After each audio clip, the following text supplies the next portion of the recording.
जय श्री कृष्णा। आज मैं आपको शिवरात्रि की कथा सुनाने जा रही हूँ। वो इस प्रकार है। वाराणसी के वन में एक भील रहता था। उसका नाम तुरुद्रु था। उसका कुटुंब बड़ा था।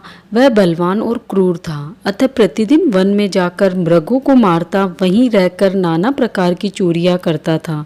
शुभ कारक महाशिवरात्रि के दिन उस भील के माता पिता, पत्नी और बच्चों ने भूख से पीड़ित होकर भोजन की याचना की। वह तुरंत धनुष लेकर मृगों के शिकार के लिए सारे वन में घूमने लगा। देवयोग से उस दिन कुछ भी शिकार नहीं मिला और सूर्यास्त हो गया। वह सोचने लगा, अब मैं क्या करूं? कहाँ जाऊं? माता पिता, पत्नी, बच्चों की क्या दशा होगी? कुछ लेकर ही घर जाना चाहिए। यह सोचकर वह व्याग एक जलाशय के समीप पहुंचा कि रात्रि में कोई ना कोई जीव यहाँ पानी पीने अवश्य आएगा, उसी को मारकर घर ले जाऊंगा। वह व्याद्य किनारे पर स्थित बिल वृक्ष पर चढ़ गया। पीने के लिए कमर में बंधी तुम्बी में जल भरकर बैठ गया। भूख प्यास से व्याकुल वह शिकार की चिंता में बैठा रहा। रात्रि के प्रथम प्रहर में एक प्यासी हिरनी वहां आई।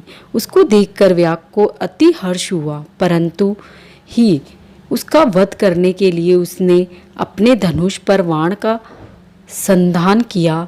ऐसा करते हुए उसके हाथ के धक्के से थोड़ा सा जल और बिलपत्र टूटकर नीचे गिर गया। इस वृक्ष के नीचे शिवलिंग विराजमान थे।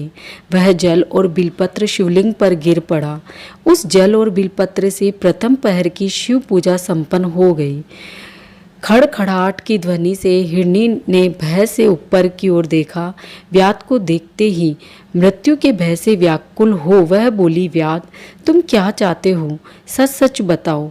व्याध ने कहा, मेरे कुटुंब के लोग भूखे हैं, अतः मैं तुमको मारकर उनकी भूख मिटाऊंगा।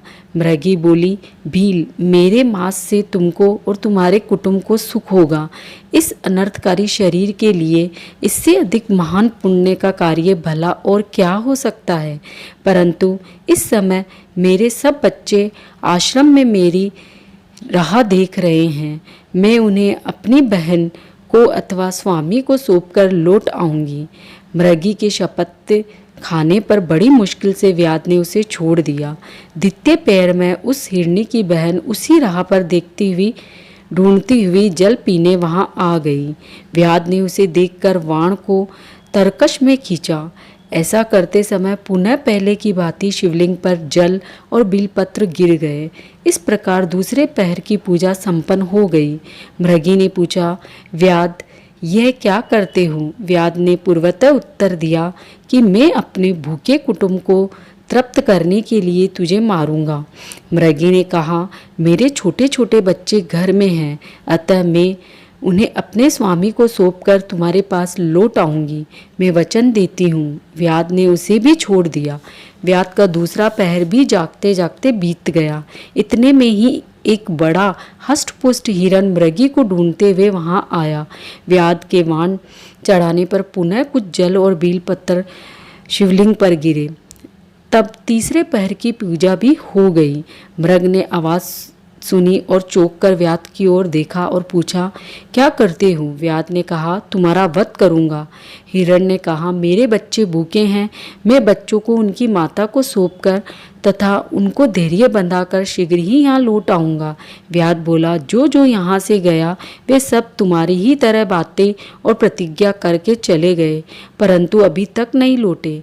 शपथ खाने पर उसने हिरण को भी छोड़ दिया। मृगी सब अपने स्थान पर मिले। तीनों प्रतिज्ञाबद्ध थे, अतः तीनों जने के लिए हट करने लगे। अतः उन्होंने बच्चों को अपने पड़ोसियों को सौंप दिया और तीनों चल दिए। उन्हें जाते देखकर बच्चे भी भागकर पीछे पीछे चले गए। उन सबको एक साथ आया देखकर व्याध को अति हर्ष हुआ। उसने तरकश से बाण खींचा, जिससे पुनः जल बिलपत्र शिवलिंग पर गिर गए। इस प्रकार चौथे पैर की पूजा भी संपन्न हो गई।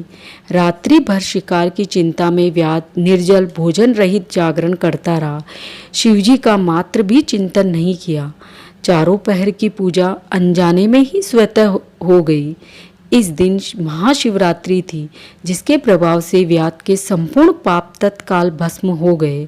इतने में ही मृग और दोनों मृगिया बोल उठे, व्याध शिरोमणे, शीघ्र कृपा करके हमारे शरीर को सार्थक करो और अपने कुटुंब के बच्चों को तृप्त करो। व्याध को बड़ा ही विस्मय हुआ। ये मृग ज्ञानहीन पशु होने पर भी धन्य है, परोपकारी है, प्रतिज्ञा पालक है। मैं मनुष्य होकर भी जीवन भर हिंसा और हत्या तथा पाप करके अपने कुटुंब का पालन करता रहा।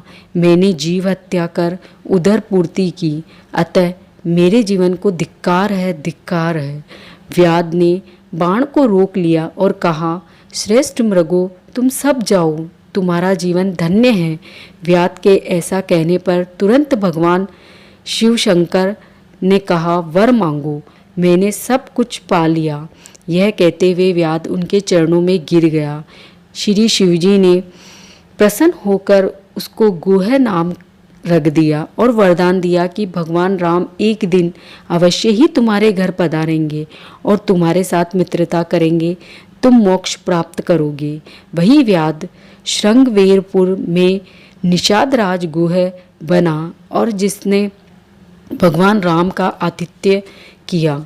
वे सब मृग भगवान शंकर का दर्शन कर मृग योनि से मुक्त हो गए, शाप मुक्त हो विमान से दिव्य धाम में चले गए। तब से अबुद्र पर्वत पर भगवान शिव व्याधेश्वर नाम से प्रसिद्ध हुए। दर्शन पूजन करने पर वे तत्करु मोक्ष प्रदान करने वाले हैं। यह महाशिवरात्रि व्रत व्रतराज के नाम से विख्यात है। यह शिवरात्रि यमराज के शासन को मिटाने वाली है और शिवलोक को देने वाली है। शास्त्रोयुक्त विधि से जो भी जागरण हित उपवास करेंगे उन्हें मोक्ष की प्राप्ति होगी। शिवरात्रि के समान पाप और भय मिटाने वाला दूसरा कोई व्रत नहीं होता है। इसको करने मात्र से ही सभी पापों का क्षय हो जाता है। जय श्री कृष्णा। यदि आपको मेरा वीडियो पसंद आया हो तो इसे लाइक और शेयर कीजिए और मेरे चैनल को सब्सक्राइब कीजिए और बेल आइकन को प्रेस कीजिए ताकि मेरे सभी वीडियो के नोटिफिकेशन आपको मिल सके। जय श्री कृष्णा।